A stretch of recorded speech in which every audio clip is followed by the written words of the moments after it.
This is Firecrackers, and the topic we have at hand is we are assessing the state of security in Nigeria. And we have joining us virtually Alex Okonkwo, a security researcher. Good evening, and thank you so much for joining us at this time. Good evening, it's a pleasure. I hope you can hear me well. Yes, I can. Thank you so much for joining us. Thank you.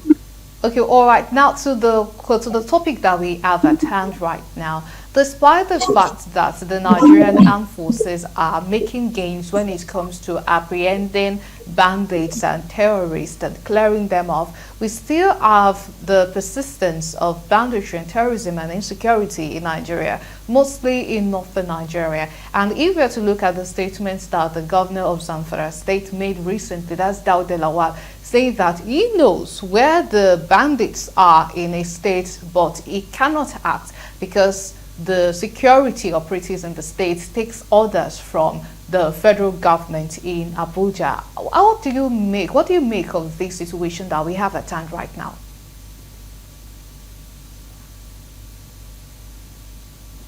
Let's get it clear here. What the governor was saying, he was speaking as the CEO of his state. Let's not get that completely wrong. Yes, even though those things have been said before, I'm sure you and I remember so many governors have said that in the past. What we have here is a very delicate situation. It's not like he says we know where the bandits are, as if we are all friends. It's not true. What he meant, I want to presume, is that the locations where these bandits stay in Zamfara, in Katsina, in Niger State, are generally bushes and forests that everybody knows where they are. If you are going to pinpoint where they are particularly, it's not that easy. Let us explain what has been going on in the last 5 years. It's not just recent. We went through a phase where we were attacking the big groups. Remember, we used to have a lot of ISWAP camps and Boko Haram camps in Nigeria.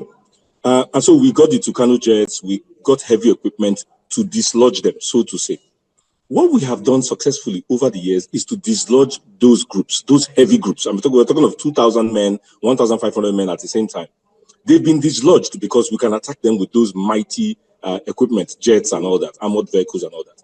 But they have created splinter groups. So they have gone into smaller groups, 20 men, 30 men that work with illegal miners, that work with land grabbers, that are mercenaries. That is more asymmetric. It's very difficult to do. You cannot just send the army. You cannot just send the security forces, because sometimes those groups are very mobile. So we have gotten into the second stage of our defense of the security of this country, which requires more precision, more intelligence. And I want to say it right here, that the defense headquarters, led by the current chief of defense staff, is doing that work, because he was a major general in the army before he became a four-star general. So he knows the process and the procedure.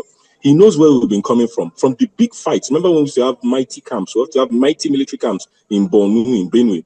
We have now gone into having small specialized troops that can dislodge the splinter groups. So it's more of precision than saying the governor is calling on the federal government to come and attack. We cannot do those big attacks anymore. In fact, when we did them recently, by mistakes, errors, we actually killed Nigerian citizens. You remember what happened in Kano, in Kaduna, and in some other states. So it's no more trendy to go and do those mighty. In fact, you haven't had the Tucano jets attacking recently, because we can't use Tucano jets when we're trying to dislodge 20 people. It needs a special unit that goes in there, kills them, arrests who can be arrested, and then dislodge them from there. Of course, there's a consequence to that. We'll come to that later. But I'm just trying to pose the situation currently. It's not just like the governor said he knows where they are to dislodge them. No, they are very mobile.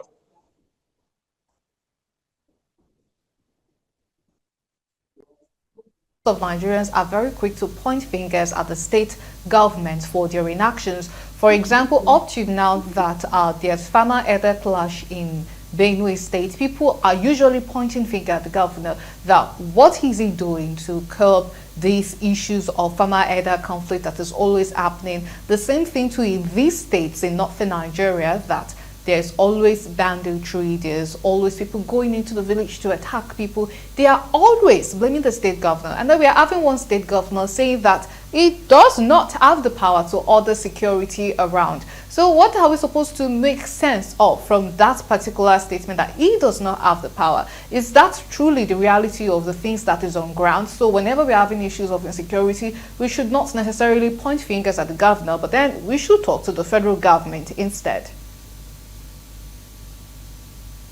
No, let's get it clear here. Let's get it clear here. If we are going to point fingers, we should point fingers to everybody in government. Because, of course, the state governor, like we said earlier, the state governor is the number one in the state, just like the president is number one in Nigeria. So, of course, the blames get to their table at the end. But we're trying to be pragmatic here. We're looking for solutions. So it's not enough to just blame the governor, who probably has been there for 6 years. I'm just saying, I don't know precisely how many years he has been there. But these issues have been going on for 30, 40 years. So it will be not very wise for us here at this table to just blame the current governor. However, I would say that I don't even imagine an instant that if the governor of Niger State calls on President Tinubu that I need support for this, that the president will say no. I don't want to believe that if the governor of Niger State calls the chief of army staff and says, look, we have seen we have seen bandits moving around in this forest, and then the chief of army staff say, no, we're not interested. So please, let us not fall in that trap of these people politicizing this insecurity issue. What I would say from a security point of view is that as long as we've not solved the problems that push young men and women to go into banditry, we are just playing around the table. It's not enough to use force. I've been saying this for over 10 years. It's not enough to have military force. If the issues that are pushing young people into banditry, into illegal mining, into kidnapping, they've not been solved, and they are mostly social and economic issues, there's no point asking the army to be everywhere. We cannot have army units in every town in Nigeria. So it's not going to work. We have to do the social part, and that's where it falls on the governor and the president, of course. And we have to do the economic part. It falls on the federal government, generally speaking. I mean, all forms of government. Of course, the army has to do its part, which is securing the nation. So there is enough blame for everybody. That's what I would say. But let's focus on what are the solutions. All right, thank you so much for that. But the situation that we also have is some people wanting to go for the narrative that when it comes to the people who are attacking Nigerians, they are not Nigerians per se, they are outsiders, they are foreigners from other countries. Because if we are to look at the topology, these are states that borders other country, and they would say that it's people that are coming from other countries. There are even some people that will say the language they are speaking is not the Nigerian language, but instead that of the ones of the neighboring countries. So because you mentioned that we should first of all fix the social economic issues that might be pushing people towards these acts of illegality. But where we're having issues of invasion by foreigners, what are we supposed to do then? Thank you for that question. It's a lovely question. It's a bit complex, but it's a lovely question. First, we should not be using the word invasion. If it was invasion, it's what's happening in Russia and Ukraine. That's an invasion. So it's not as if we have 3,000 or 30,000 men from Niger Republic coming to Nigeria. However, we're in West Africa. We're not isolated. I will tell you right now, the day you go home and your neighbor, your closest neighbor, is complaining that he has rodents in his house, that's the day you should start finding a solution to your rodents, because they are coming to your house next. So that's what's going on. There's no way Niger, Mali, and some other countries that are neighbors, Cameroon as well, will have issues and we will just be isolated. It doesn't work like that. The countries closest to Ukraine currently, which is Poland and Belarus, are also suffering from the war in Ukraine. So we cannot totally isolate ourselves. It doesn't work. Nigerians like to fantasize that our country is a safe haven, we are alone and all that. No, it's not true. The truth is that in the northern part of Nigeria, they do a lot of business with Niger Republic. In fact, I just say they do 60% of their business, their trade and everything with Niger Republic. So when you see a typical Nigerian and a typical Nigerian, I mean, from the north, you will not notice the difference immediately. Which is where we have to go into proper identification. So the NIN, do it legally, do it properly with authority, and then to be able to separate the foreigners from the locals. I will tell you now, at the initial stage of Boko Haram and ISWAP, it was true that there were more foreigners invading Nigeria. It was also an ideological war. They were trying to impose their form of Islam, which is radical. It is not actually true now. What is going on is a business. So it's not true that there are more foreigners. There are some foreigners, but it's not true there are more foreigners. The young man who has grown up in Katsina, all of a sudden has seen his father farmer and his uncle farmer, and they've been managing themselves with a bit of cattle here and there, has realized that if he just gives information to one famous country in Asia that a lot of illegal miners come from, I don't want to mention the name here, and he gets 100,000 every time he goes for that night meeting, what do you think he's going to do? Of course, he's going to continue doing that because he finds that he can make more money without even doing much. And he can enjoy himself as a young man, 19-year-old, 21-year-old. All he does is give information. He doesn't carry arms. He gives information as when security officers are coming or when the place is free or how to dislodge the villagers. That's what he's doing. So all of a sudden, we find ourselves with Nigerians, young Nigerians, uneducated or poorly educated, who are well aware. These guys listen to BBC House. We sit down here in the South and we think that these things are not. These people are very tech savvy. As in, they are very aware of what's going on. They have information sometimes more than you and I, because they are on their mobile phone all the time and on their transistor radios. And then information spreads from one Okada driver to another Okada driver faster than you think. So there are lots of society issues. We cannot just say it is Niger Republic or whatever, or Burkina Faso and all that. No, it will be simplistic. I would rather say, let us tackle our internal problems and let us make sure our borders are a bit less porous. By the way, you and I know we have over 1,500 kilometers of border with only Niger Republic. Now, you tell me how efficiently a country like Nigeria, with all our complications, will handle that properly and alone. No, we have to work with them. Your border stops at where your neighbor's border starts. So there's nothing we're going to do here that we will not have to do with those neighboring countries. And thank God we have gotten relationship back with them. Remember, the relationships were flawed immediately this particular government came in because of the coup and all that. So we're just getting that back now. The Chief of Defense Staff has met several defense staffs from that area. And so you will see the solutions, or rather the positive aspects in the months to come. From your expertise, what would you advocate that we should do when it comes to really securing Nigeria? Because you mentioned that what we should be looking at are the solutions, not necessarily trying to, expand the problem, really trying to dissect the problem, but we should look for solutions. What are the ones that you would propose at this time? Okay, I would. Can you hear me well? I'm hearing some noise here. Okay, let me go ahead. I would align myself with what is currently being done at the military headquarters as we speak. So there's an increased, they're increasing the manpower in terms of special units. What I'm trying to say by this is that we're not going now for massive army, because we do have that already. We're going for special units who are used to that place, who are trained in that place, like in Doma, in Nasarawa. We're getting special units. When I'm talking of 600 men, 700 men, well trained and well equipped, that can go in and come out. That's one. We are going for their hideouts, which means we're working with civil defense forces, we're working with vigilantes locally, not for them to do the protection, but for them to give information. These are things that we've improved. I'm talking of recently now. And we are seizing their logistical hubs, which means we are attacking the routes where they get, because this Boko Haram bandits and these kidnappers also feed. They feed, they drink, they go out, they carry women. Don't think that they are aliens. They are human beings. So we're cutting their logistical. These are things that are pinpointed. They are not massive units, but we're taking 50 units on bike and we're going to do that and we'll come back. This is on the military aspect. So we should continue that and be careful not to leave a void, because once we leave an emptiness, those guys will come back and even revenge on the communities. So we have to be careful to sustain that. It requires a lot of money, it requires a lot of manpower, and it requires a lot of effort. That is on the military aspect. On the social and economic aspect, obviously what we're going through now with economic hardship is worse in the north. Forget what everybody is telling you. Yes, the petrol is expensive in Lagos. Yes, electricity is expensive in Lagos. But if you're trying to move your goods in the north, it's far more expensive. Petrol is far more expensive in the north. So if we, and this falls on the table of the federal government and all the state governments. I mean, I call them government together. They have to find a way for the impact of the reforms, whether they will be positive or not in the future, we don't know. The impact of the reforms does not lead people into insecurity. Insecurity in terms of violence, in terms of crime. I give the example of the boy who's now getting 100,000 naira because he's giving information to minors. How can you employ that guy? How much are you planning to pay him? Everything points to pushing him towards violence, towards insecurity, because you, on the other side, cannot balance with anything tangible for him. You see what I'm saying? So the two things have to go. Some military people call it non-kinetic. I prefer to call it social and economic advancement. We have to make sure the young people, all below 35, are occupied doing something. Either they are being trained or they are being supported in the education or whatever. Which is why some of us were laughing when we said we are doing NEL Fund. NEL Fund is fantastic.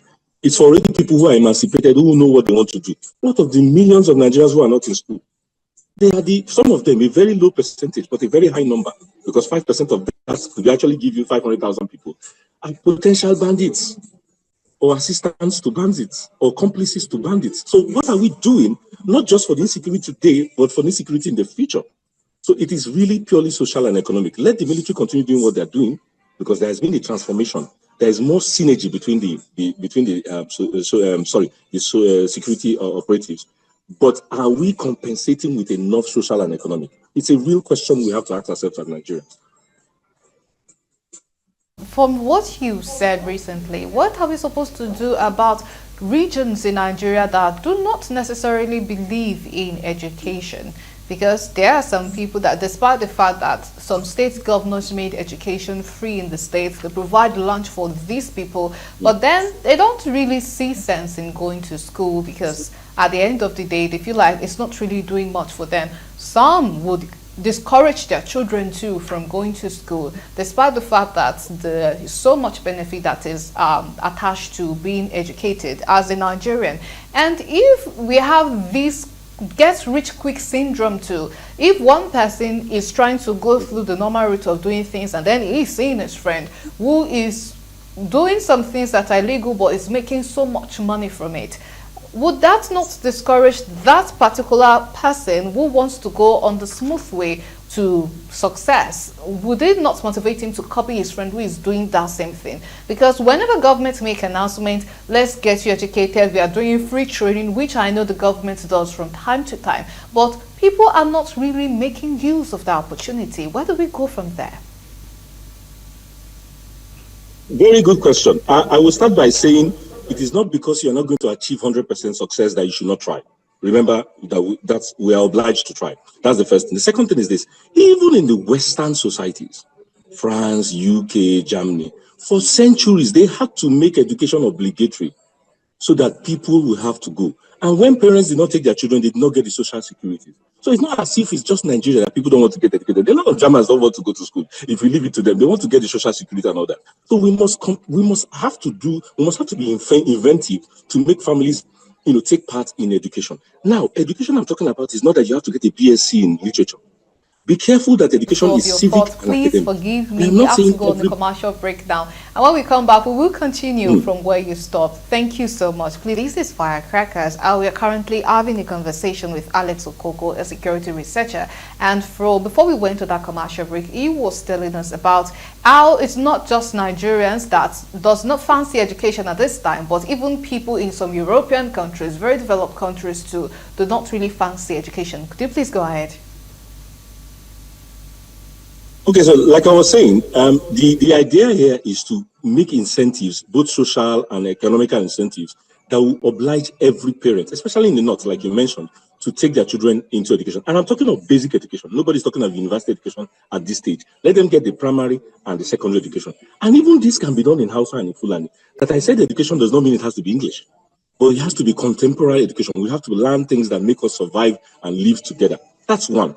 The second thing is that at the end of the day, whatever we don't do now, both in education and health and all that, is what's going to catch us up later. The problems we have today are due to negligence of the past, and the ones we're neglecting today are still ahead of us. So we don't have a choice but to educate. When we go, what do we say when we go around telling people that the force of Nigeria is the youth? We have a high percentage of our population are young people. Those young people are totally useless if they are not educated and if they are not impacted with knowledge. So to say that we have huge numbers and they are not educated is actually a problem. We rather have fewer people if they are not educated.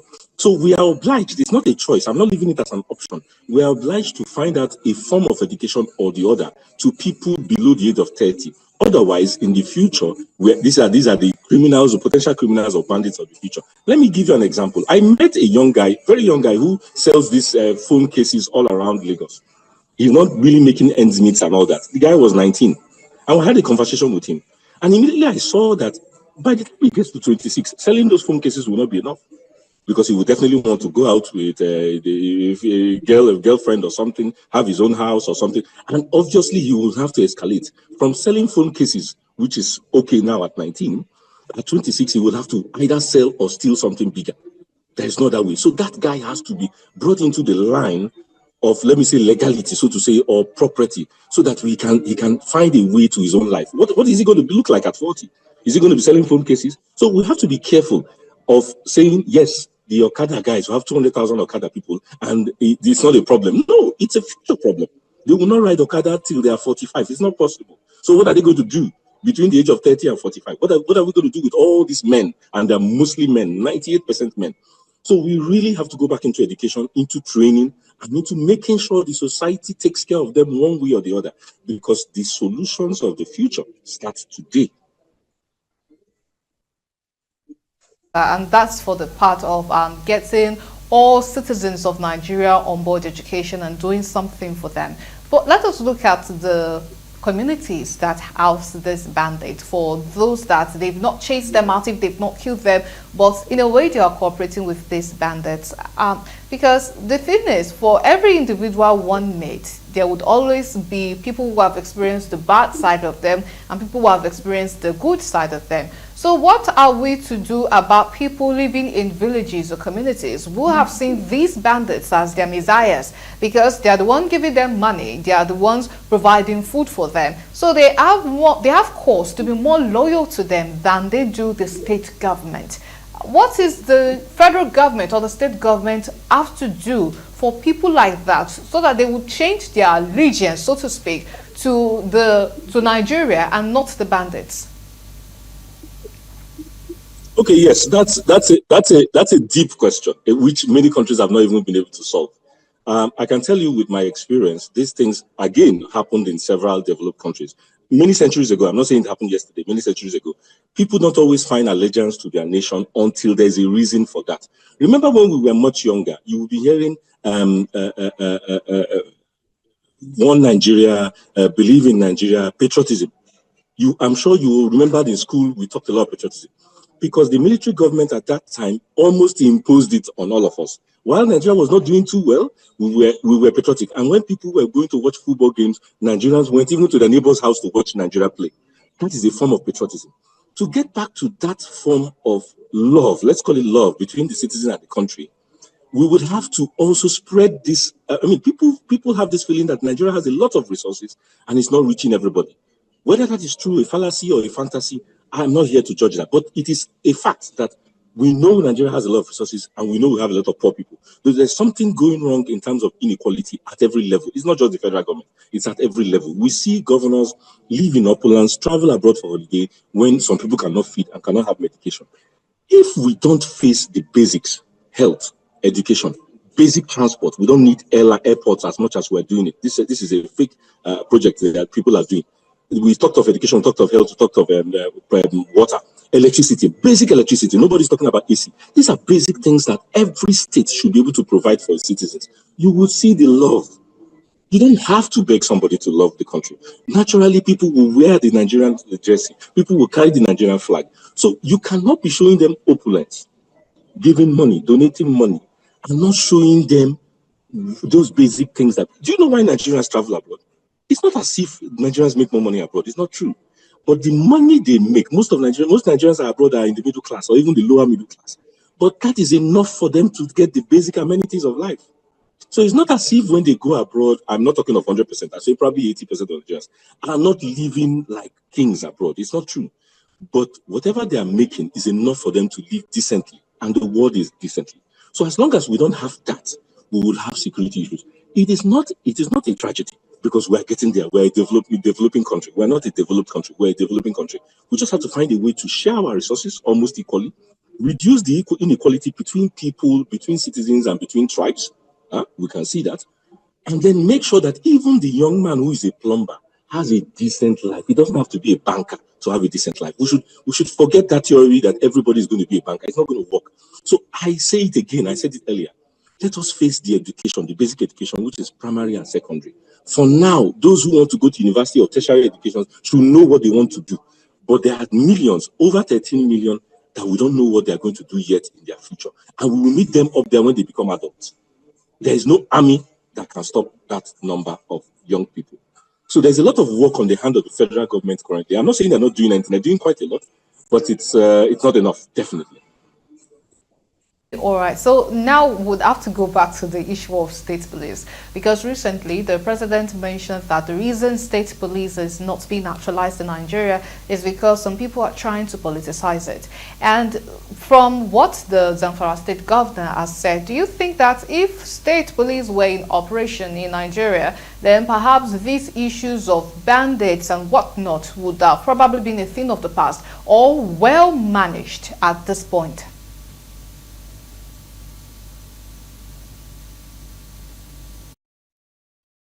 My observation and opinion to answer this question. Look, the only question to ask about state police is what for?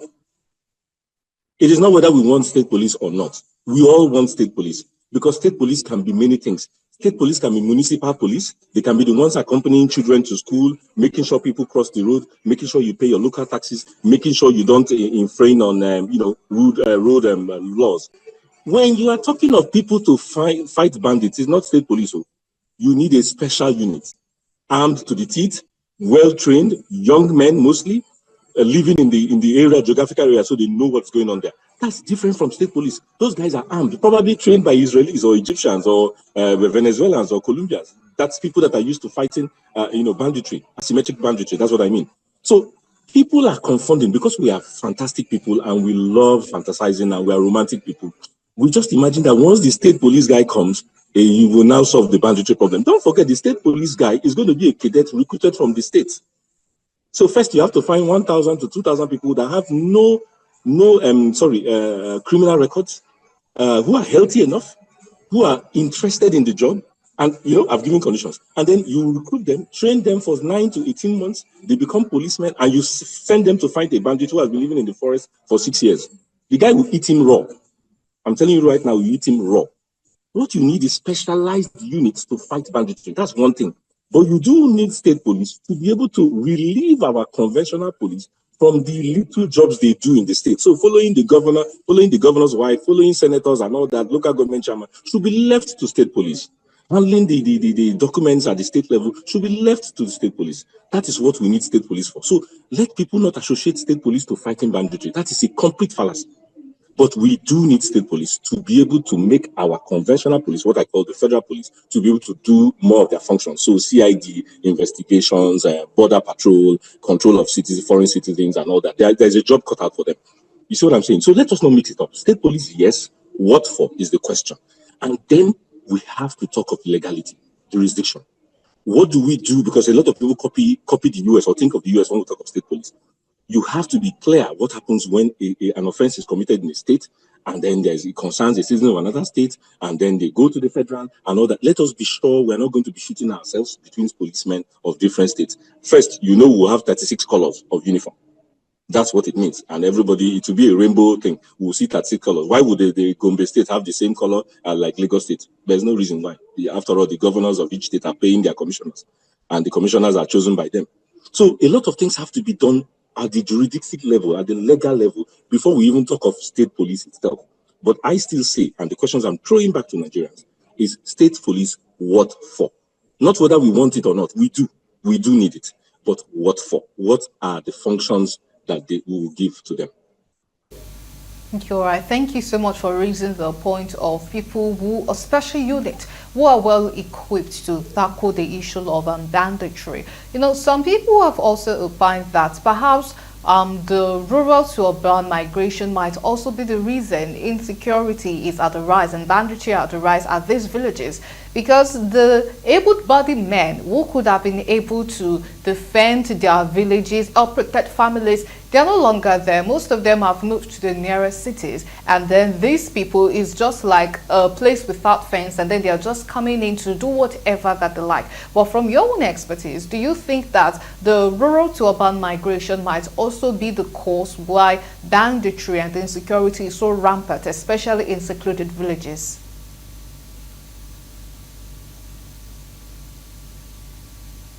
say one factor, but there are several other factors. We've lost traditional values. Traditional rulers used to be important in the past and all that. The family nucleus has already imploded. Before, you used to have an uncle that will watch out for you.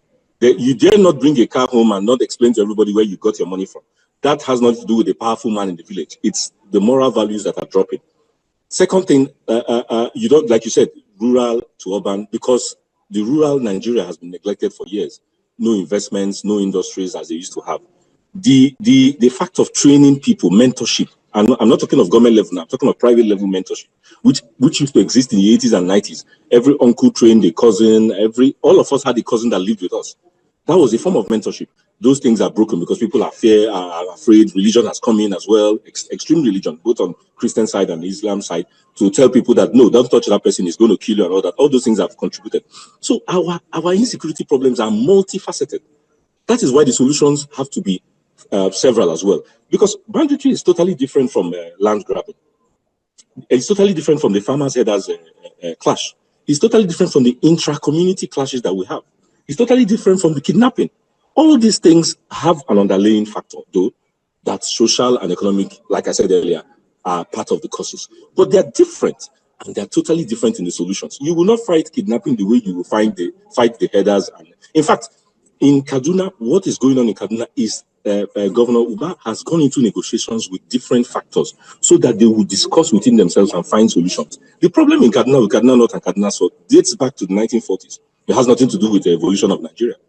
But it has been left untapped and unsolved for decades. That's why now it feels like it's coming back to us. What we see in Benue and Plateau are more like land grabbing. People from other regions coming to grab land because they see that it's a free land. And the reason why they are land grabbing is because they hope that what is under the ground, like we always say in our jargon, is more interesting than what is above the ground. What I mean by that is that to be a miner, illegal miner, that means, is more interesting than growing crops on top of the land.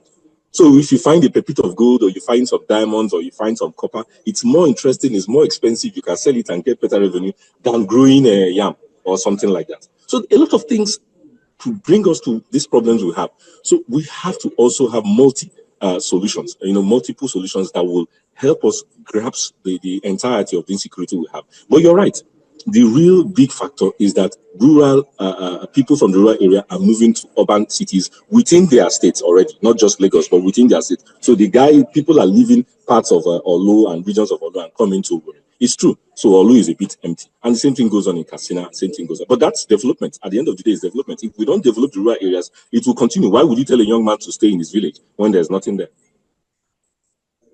Thank you so much for that. So before we let you go, let us quickly talk about the use of technology in curbing banditry and insecurity in Nigeria, because the world is heading towards, we're not even heading, we are already there. We are at the era of artificial intelligence now. How best could we harness this technology to better serve our security system in Nigeria? Okay, we are doing a fantastic thing. We must give kudos to those who have been in the forces and the government, the last regime. We have the NCTC, so the National Counterterrorism Center was created in Abuja. That allows all the intelligence forces to bring their officers and work together. So the NIA, the DIA, that's the defense, SSS, that EFCC and ICPC, they are all working together. What that means is that these young men and women are able to bring synergy, work with fintechs, and look into various ways of catching the leaders of bandit groups. We're doing that right now. I'm talking of what we're doing right now, and it's giving results. You've noticed that one or two bandit leaders have been captured, and others have been killed in the last 8 months. It is because information sharing has become technological, and we're even using drones to be able to pinpoint where they are. Some of us said this a few years back, that we should call the civil society. We have a lot of fintechs, and they should help us. And I know that is on the agenda of the security forces right now to move to that level. So in the next months, we will see more improvement. There's already improvement, but you see more improvement in terms of information gathering. Because at the end of the day, what all this technology helps is gather information and pinpoint information. But at the end of the day, you have to send a soldier To actually kill a bandit, you have to send a soldier. Somebody has to go on ground. So that technology part you're talking about is very important, but it will work with well-trained officers that will go in there at the right time, very mobile, maybe on bikes. Because of the topography of Nigeria, it has to be on bikes, and go in there and capture the person. A little bit like what the US used to do. So we've moved to that stage where we don't have big groups of bandits to attack, but rather smaller groups, 20, 30 bandits that are also very mobile. So yes, technology is going to be very much key. And one good thing I must say is that having an NSA, the security advisor that is from the police background, he knows that it's not just by force. And that's the advantage of having somebody who has a police background. He knows it's not just by force. He has to be a little of intelligence, a bit of surveillance and all that. So yes, we're going to see the impact of that going forward. And then I know the government will call on youths who are very, very good in tech to come and contribute one way or the other, because we're not doing enough of that, and we should be doing more of youthful companies coming to support security, not just finance, but security. Okay, all right. Thank you so much for that. And now, very quickly, when it comes to the issue of tracing payment for ransom, we know that the federal government is trying to declare payment of ransom illegal, but we know that that is not the reality of the day. People are paying ransom every day to get their loved ones back. But how do we deploy the use of technology to trace these transactions and probably perhaps be able to capture these perpetrators? Okay, yes, that's a more technical question, because as much as it's going to be legal, it doesn't mean it's not right. You get what I'm saying? At the end of the day, if a family member is kidnapped, you would have to pay ransom to get him out. You won't be waiting for what is right or what is legal, and then maybe the person is killed or dismembered or something like that. So the government is in place.